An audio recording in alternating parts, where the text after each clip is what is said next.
సూర్యాపేట జిల్లాలో flexi war కొనసాగుతోంది.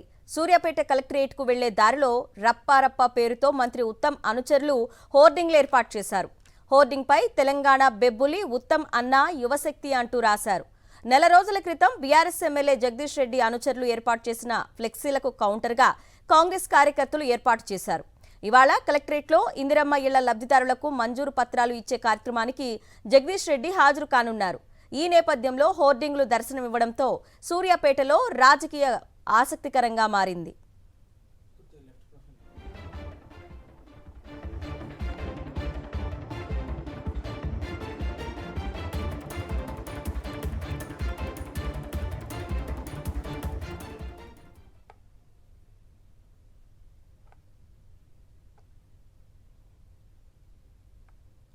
సూర్యాపేట జిల్లాలో ఫ్లెక్సీ వార్ కొనసాగుతోంది.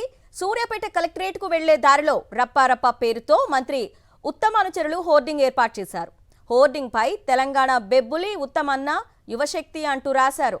నెల రోజుల క్రితం బీఆర్ఎస్ ఎమ్మెల్యే జగదీష్ రెడ్డి అనుచరులు ఏర్పాటు చేసిన ఫ్లెక్సీలకు కౌంటర్గా కాంగ్రెస్ కార్యకర్తలు ఏర్పాటు చేశారు. ఇవాళ కలెక్టరేట్లో ఇందిరమ్మ ఇళ్ల లబ్ధిదారులకు మంజూరు పత్రాలు ఇచ్చే కార్యక్రమానికి జగదీష్ రెడ్డి హాజరు కానున్నారు. ఈ నేపథ్యంలో హోర్డింగ్లు దర్శనమివ్వడంతో సూర్యాపేటలో రాజకీయం ఆసక్తికరంగా మారింది.